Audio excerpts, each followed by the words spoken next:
Hello everyone, আমি পায়েল। আমার নতুন একটি ভিডিওতে সবাইকে এত এত ভালোবাসা। আশা করি আপনারা সবাই খুব ভালো আছেন, আর আমরাও কিন্তু বেশ ভালোই আছি। আজকে রবিবার, সকাল এখন 9:30 মতো বাজে। আমি ফ্রেশ হয়ে নিয়েছি, এরপর যাব রান্নাঘরে। তার আগে বলি, এই সপ্তাহে তো কাঞ্চনদের 3টে দিন ছুটি ছিল। এত ভালো সপ্তাহটা কাটছে আমাদের। আসলে আমি আর মিহি তো সবসময় বাড়িতে একাই থাকি, তাই ওর পাপা থাকলে আমাদের বেশ ভালোই লাগে। আজকে সকালবেলা একটা অন্যরকম পরিবেশ আমাদের বাড়িতে, সেটা হলো ওইদিকে শুনতেই পারছেন শব্দ। আজকে আমাদের বাড়িতে একটা পিকনিক হচ্ছে বলা যায়। দাদা এসছে 2 কিলো মাটন নিয়েও। দুদিন আগেই কথা বলেছিল আর কি, যে একদিন তুই মাটনের ঝোল রান্না কর, মাটনের ঝোল দিয়ে ভাত খাওয়া হবে। তো মাঝে মাঝে যেহেতু আসে, সবসময় ওরকম পিকনিকের থ্রুতে কিছু করা হয় না। তো আজকে হলো পিকনিকের থ্রুতে বাড়িতে জাস্ট রান্না হবে ভেন্ডি চিংড়ি, আর হচ্ছে আপনার ওই মাটনের পাতলা আলু দিয়ে ঝোল। নতুন আলু আনা হয়েছে, গতকালকে কাঞ্চন আলু এনেছিল, তো সেই আলু দিয়ে আজকে মাটনের পাতলা ঝোল বানাবো। তো আমার তো এখনই ভাল লাগছে, জিভে জল চলে আসছে। তো যাই হোক, চলুন রান্নাঘরে যাই। আর আজকে সারাটা দিন ভীষণ এনজয় হতে চলেছে। চলুন দিনটা শুরু করা যাক। মেহি ঘুম থেকে উঠে পড়লো, আমি ওকে ফ্রেশ করে দিলাম। ওর মামার সঙ্গে ও এখন একটু খেলাধুলা করছে। মেইনলি ও মামাকে একটু অল্প অল্প ভয় পায়। আসলে কালো কালো ড্রেস পরেছে দাদা, সেটা দেখে একটু ভয় ভয় পায়। আমি খাই, তুমি খাও, আমি খাই। দাদা খাও, খাও। এইটা খুব মজা পায়। ক্যাও ম্যাও ক্যাও ম্যাও কুতু কুতু কুতু কুতু কুতু কুতু কুতু কুতু কুতু কুতু কুতু। মিচ্ছান মিথ্যে মিথ্যে কুতু কুতু হচ্ছে, কিন্তু কুতু কুতু কুতু কুতু কুতু কুতু। কাঞ্চন হাতে কয়েকটা কাজ নিয়ে ওই ধরুন বড় জোর 2 ঘন্টার জন্য হলো বেরিয়েছে। কাজ সেরে ছটপট ফিরবে।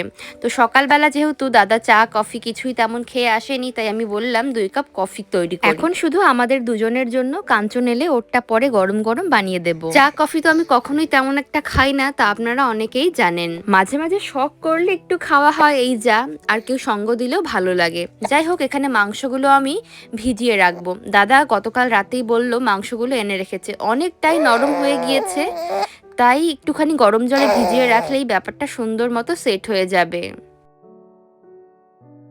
এই মাটনের প্যাকেটটা একদম নতুন। আমি কখনো এরকম মাটনের প্যাকেট আজ অব্দি দেখিনি। এরকম লাল রঙের প্যাকেট আর কি। সাধারণত সবুজ সাদা এই ধরনের প্যাকেটগুলো দেখে আমি অভ্যস্ত। আসলে মাটনের নতুন প্যাকেট দেখলেই মনে ভয় জাগে, যে কেমন হবে কি জানি বাপু। মাংসের এই চাইগুলো তো পুরোপুরি বরফে পরিণত হয়ে থাকে। প্যাকেট খুলে আমি যখন জলের মধ্যে রাখলাম, দেখতে পেলাম যে না, পিসগুলো বেশ ভালো, আর সব ধরনের পিস একেবারে জড়ানো রয়েছে। আগে এত ভালো পিস আমি খুব হয়তো কমই পেয়েছি। যাই হোক, মাংসগুলো এদিকে একটু ভিজিয়ে রেখে চলুন কফিটা বানিয়ে ফেলি। কফিটা খেয়ে তারপর না হয় কাজে লেগে পড়া যাবে।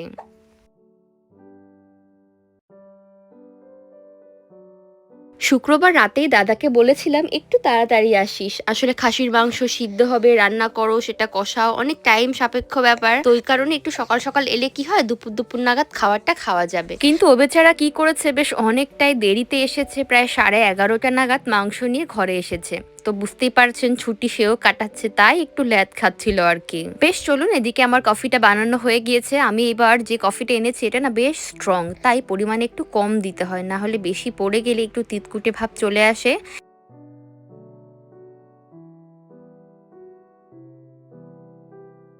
মাটন তো আমাদের বাঙালিদের ভীষণ প্রিয় এক মাংস। চিকেন 1-2 দিন কম হলেও চলে, কিন্তু মাটন ছাড়া অনেকেই আমরা বাঁচতে পারি না। তো আমিও তাদের মধ্যে একজন। আমরা যারা প্রবাসে প্রথম প্রথম আসি, তারা অনেকেই হয়তো মাটন সম্পর্কে অতটা অবগত থাকেন না, যেমন আমিও ছিলাম না। আমাদের দেশীয় মাটন, ওই যে ছোট ছোট থকথকে পিস, তার সাথে এই দেশের এই মাটন বা বলতে পারেন একরকম ল্যাম্বি, এগুলো তার সাথে কোনো তুলনাই চলে না। যদিও প্রথমবার এসে আমি জানতাম যেগুলো সবই খাসির মাংস, কিন্তু পরে পরে বুঝতে শিখলাম যে না, এগুলো সব খাসির মাংস নয়। এই মাংসগুলো কখনোই তো আমাদের দেশ থেকে আসে না, বরং এগুলো ওই অস্ট্রেলিয়ান, জার্মান বা এই দেশীয় কিছু কিছু খামারে বড় হওয়া ল্যাম্বও রয়েছে, যেগুলোকে মাটন বলে আমরা পেয়ে থাকি। এই মাটন নিয়ে জানেন, আমি যখন প্রথম প্রথম এসেছিলাম, ওই সময়ের আমার একটা অভিজ্ঞতা আছে। চলুন সেই অভিজ্ঞতার কথা আপনাদেরকে শেয়ার করি। এখানে তো বোনলেস আর উইথ বোন 2 রকমেরই পিস রয়েছে। তো সব মিলিয়ে এখানে 2 কিলো মতো মাংস রয়েছে। আমি যেটা করলাম, ভালো মতো মাংসগুলোকে ধুয়ে রক্ত জলটা বের করে দিয়ে তারপর নুন হলুদ দিয়ে কুকারে সিদ্ধ হতে বসালাম সবার আগে। প্রথম তখন আমি এসেছি 2018 সাল নাগাদ। তো জাপানে আসার পর রোববারের কোনো এক সকালবেলায় কাঞ্চন এরকম মাটনের একটা প্যাকেট নিয়ে এসেছে। যদিও ও যখন স্টুডেন্ট লাইফে ছিল খুব একটা মাটনের ঝোল ও খেত না, তার কারণ ওর কাছে প্রেসার কুকার ছিল। স্টুডেন্ট লাইফে রান্নার পিছনে অত সময় ব্যয় করার মতো সিচুয়েশন কোনো স্টুডেন্টের লাইফেই হয়তো থাকে না। তো যাই হোক, কোনো এক রোববারের সকালে মাংস নিয়ে এসেছে।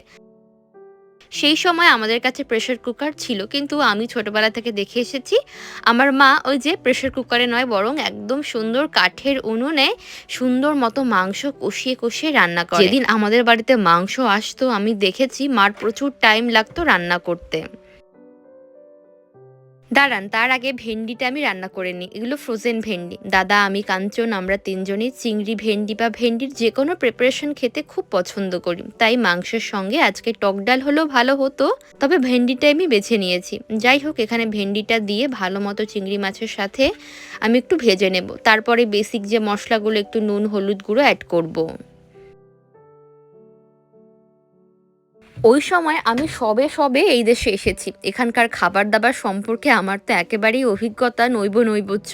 ভালো করে মশলা দিয়ে কষিয়ে ঘন্টার পর ঘন্টা আমি জল দিয়ে সিদ্ধ করছি, প্রায় 3 ঘন্টা কেটে গিয়েছে, তারপরও মাংস সিদ্ধ হয় না। আর কেমন যেন একেবারে শক্ত হয়ে মাংসগুলো তাকিয়ে আছে ঝোলের ওপরে। পরে বুঝতে পারলাম যে না, এই মাংস প্রেসার কুকার ছাড়া রান্না করা সম্ভব না। যদিও তার কয়েকদিন পরে আমি আবার প্রেসার কুকারে রান্না করি, তবে ওই স্টকটা না ফেলে দিয়ে স্টকের সঙ্গেই আমি রান্না করি। আর ওই মাংসের ভোটকা গন্ধ না যাওয়ার পেছনে ওই স্টকই ছিল সব থেকে বড় কারণ। আসলে এখানে সবই তো ফ্রোজেন মাংস। টাটকা মাংসের স্টক যেমন মাংসের ঝোলে ব্যবহার করা যায়, তেমনি এখানকার এই মাংসগুলোর যে স্টক হয় সেই স্টক মাংসের ঝোলে দিলে যেটা হয়, খুব বাজে একটা দুর্গন্ধ হয়ে যায়। ওই জন্যই তো আমি এখন যেটা করি, মাংস আগে সিদ্ধ করে স্টকটা ফেলে দিই, তারপর ওই সিদ্ধ মাংস ভালো মতো কষিয়ে তারপর রান্না করি। এতে গন্ধটা অনেকটাই থাকে না। ফ্রোজেন মাছ হোক বা মুরগি অথবা নানান রকম সবজি যেটাই বলুন না কেন, ভীষণ তাড়াতাড়ি রান্না হয়ে যায়। তাই দেখুন কি ঝটপট ভেন্ডি চিংড়ির প্রিপারেশনটা আমি নামিয়ে নিলাম। আমি অনেক আগেও আপনাদেরকে বলেছি আমাদের এখানকার মাটনের কিলো কত করে। আসলে আমাদের এখানে যে মাটনের দাম রয়েছে, হিসাব করে দেখতে গেলে আমাদের দেশের তুলনায় এখানে মাটনের দাম অনেকটাই কম। আর আমারও যেমন মনে হয় বললাম যে আমাদের দেশের মাটনের কোয়ালিটি এখানকার মাটনের থেকে অনেক গুণ ভালো। আবার এমনটাও কিন্তু সম্ভব না যে বেশি দামের মাটন কিনলে বেশি ভালো মাটন পাওয়া যাবে। 1400-1500 ইয়েন হাইয়েস্ট মাটনের কিলো দরে বিক্রি হয় এদেশে, যেটা আমাদের ভারতীয় টাকায় কিলো দরে, যেটার হিসেব দাঁড়াচ্ছে ধরুন 820 রুপি থেকে 830 রুপির মধ্যে। দেশের দিক থেকে বিচার করতে গেলে আমরা তো এখানে মাটন একরকম কম দামেই পাই, তাই না? এদিকে গোটা গরম মশলা, তেজপাতা ফোড়ন দিয়ে আমি পেঁয়াজগুলো ভালো ভেজে নিলাম। তারপর আদা রসুন বাটা একে একে অ্যাড করছি। তারপর একে একে আদা রসুন বাটা, বেসিক কিছু গুঁড়ো মশলা, ওই যেমন জিরে গুঁড়ো, একটু হলুদ গুঁড়ো, আর বেশি করে ঝাল লঙ্কার গুঁড়ো। এই মাটন বা চিকেন যেটাই বলুন না কেন, মাংসের প্রিপারেশন একটু ঝাল না হলে সেটা আমাদের বাড়িতে কারোরই খুব একটা পছন্দ হয় না। সমস্ত রকম মশলা দেওয়ার পর আমি নুন চিনি সেটাও অ্যাড করলাম, আর ওই যে আদা রসুন পেস্টের যে মিক্সার, ওটা ধোয়া জলটাও একসঙ্গে আমি দিয়ে দিলাম। এবার এই জলটা দিয়ে ভালো মতো একদম হালকা আছে মশলাগুলোকে তেল উঠে না আসা পর্যন্ত বেশ ভালো মতো করে কষিয়ে নেব। ওই যে নুন হলুদ দিয়ে মাংসগুলোকে প্রায় 15 থেকে 20টা সিটি দিয়ে আমি এমনভাবে সিদ্ধ করেছি যাতে কষিয়ে কষিয়ে রান্না করার পর আরও একটু নরম হয়। তো একটা ঝুড়ির মধ্যে ঢেলে আমি স্টকটাকে ছেঁকে নিয়েছি।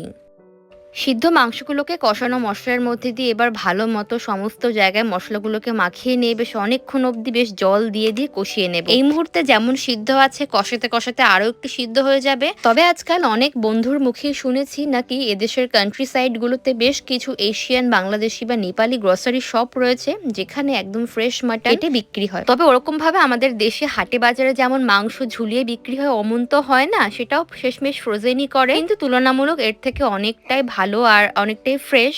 তার দামটাও বেশি হয় স্বাভাবিকভাবে, তবে বেশি দাম দিয়ে হলেও ফ্রেশ মাটন খাওয়ার তো একটা আলাদা আনন্দ আছে। খাসির মাংস আপনি যত কষাবেন তত এর স্বাদ বাড়তে থাকবে। আমি একটা গোটা জাম্বো সাইজের রসুন দিয়েছি। এগুলো না চাইনিজ রসুন, এগুলোতে আমাদের দেশের মতো অত স্ট্রং ফ্লেভার নেই আর বেশ অনেকটাই বড় হয়। ভাজা আলুগুলো আমি এখন এই যে মাটন কষার মধ্যে দিয়ে দিলাম। জানেন তো সবসময় তো বাড়িতে মাটন মাংস বা চিকেন রান্নাই করি। আজকে যে মাটনের কি টেস্ট হয়েছিল আর রংটা এত খাসা এসেছিল, রান্নাও এত ভালো হয়েছে, মনে হয় সবাই মিলে আনন্দ করে খাওয়া দাওয়া যে কোনো সাধারণ জিনিসের টেস্ট অনেক গুণ বেড়ে যায়। আজকেও হয়েছে বোধহয় তাই। দাদা হয়তো মাটনটা নিয়ে এসেছে বলেই এর স্বাদ এতটা বেড়েছে। যাকে অনেকটাই কষা হয়ে গিয়েছে। আমরা দুই ভাই বোন কাঞ্চন আমরা সবাই কষা মাংস খেতে খুব ভালোবাসি। তাই আমি দাদাকে ডাকলাম যে আয় একটু কষা মাংস চেখে দেখ, আর নুন কেমন হয়েছে সেটাও একটুখানি দেখবি। নুন ঝাল মোটামুটি সব ঠিকই ছিল, কিন্তু দাদা বলল পরে যখন পাতলা ঝোল হবে তখন নুনের পরিমাণটা নাকি একটু কমে যাবে, তাই ও টেস্ট অনুযায়ী আরেকটু নুন দেওয়ার কথা। সেই মতো আরেকটু নুন দিলাম আর বেশ অনেকটা মাংস দিলাম সবাই মিলে খাওয়ার জন্য। সেটা কি আজকে? আজকে তো বাড়িতে পিকনিক হচ্ছে, মাংসের ঝোল আর হচ্ছে তোমার ভেন্ডি চচ্চড়ি করছি ওই চিংড়ি মাছ দিয়ে। তো মাটনের কালারটা একবার দেখো কি বিভৎস হয়েছে, মাটনের কালারটা দেখেছো? সেই কালার একটা রসুন দিয়েছি একটা।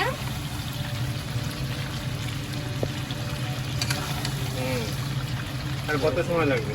খিদে পেয়ে গেছে তো। খিদে পেয়ে গেছে তাই? ছুটির দিনে একটু বেশি তাড়াতাড়ি খিদে পায়। সেটাই। আর জানেন তো আমার শ্বশুরবাড়িতে কিন্তু মাংস রান্না হয় না। মাংস রান্না হয় না বলতে আমার শ্বশুরমশাই শাশুড়িমা ওনারা মাংস খান না, তাই ছোটবেলায় মাংস সম্পর্কে ওদের কি স্মৃতি রয়েছে তা আমার একেবারেই জানা নেই। কাঞ্চন বলতো যে যখন মাংস খেতে ইচ্ছে হতো তখন কোনো আত্মীয় স্বজনের বাড়ি থেকে মাংস আনা হতো, রান্না মাংস, আর না হলে দোকান তো রয়েছেই। তবে এখন আর ওরকম কোনো ব্যাপার নেই, ওনারা খান না ঠিকই, তবে ছেলে মেয়েদের কখনোই বারণ করেন না। এখন অহরহই বাড়িতে মাংস রান্না হয়, তবে আমার শাশুড়িমা মাংস রান্না করেন না। কিন্তু আমি আর দাদা ছোটবেলায় যেটা করতাম, প্রতি রোববার মাংসের ঝোল হলে আমাদের যেন 2-3 ঘন্টা আগেই বেশি বেশি করে খিদে পেয়ে যেত। তো সেই ব্যাপারটা দাদার মধ্যে এখনো আছে। পিকনিক হচ্ছে বললামই যেমনটা, আজকে বাড়িতে একরকম পিকনিক হচ্ছে। তো মাংসের ঝোলটা আজকে দুর্দান্ত বানিয়েছি, অনেকদিন পরে এত ভালো মাংসের ঝোল বানালাম। দাঁড়ান দাদার কাছে শুনে দেখি ও কি বলে। কি রে তুই কেমন খাবি বল? এই কি কি হচ্ছে? হ্যাঁ হ্যাঁ হ্যাঁ কবজি ডুবিয়ে। ও কবজি ডুবিয়ে খাবি? বাই দ্য ওয়ে দাদা স্যালাড কেটে দিয়েছে। মিহি তুই মাংস খাবে না বাবা?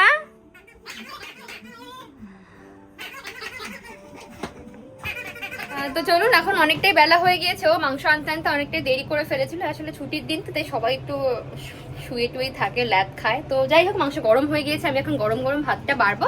তাড়াতাড়ি আয়, তাড়াতাড়ি আয়। মাংসের ঝোল রে রে রে রে রে। দেখ আজকে টেবিল পুরো ভরে গেছে, আজকে টেবিল পুরো ভরে গেছে।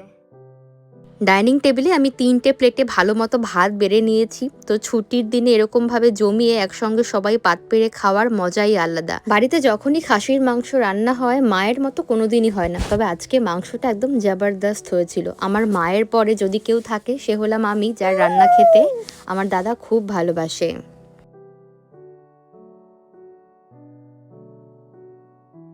একদম সিম্পল মেনু, ভেন্ডি আর মাংসের ঝোল যেহেতু, তাই জন্য আমি যেটা করেছি পুরো কড়াইটা ধরেই আমি ডাইনিং টেবিলে এনে রেখে দিয়েছি। যার যেমন ইচ্ছা, যতটা ইচ্ছে সে তেমন করে মাংস নিতে পারবে। তবে দাদা বলল না আমি মাংস নিচে তুলে নেব না, তুই আমাকে তুলে দে। তাই জন্য আমি যেটা করলাম ওর কথা মতো আমি মাংস, আলু, ঝোল বেশ অনেকটা পরিমাণ ওর পাতে তুলে দিলাম। গরম গরম মাংস ভাত এরকম দুপুরবেলায় আজকে এরকম ওয়েদারে জাস্ট জমে গিয়েছে। পিকনিকের মতো করে এরকম আড়ম্বর বাড়িতে আজকে প্রায় অনেক দিন পরেই হচ্ছে। তো চলুন সবাই মিলে আনন্দ করতে করতে আজকের এই লাঞ্চটা আমরা সারি, আর আজকের ভিডিওটা এখানেই শেষ করি। কেমন লাগলো ভিডিওটি প্লিজ কমেন্টে জানাতে ভুলবেন না। আপনাদের সবার সঙ্গে দেখা হচ্ছে পরবর্তী নতুন ভিডিওতে। সবাই খুব ভালো থাকবেন, সুস্থ থাকবেন, টাটা, বাই বাই।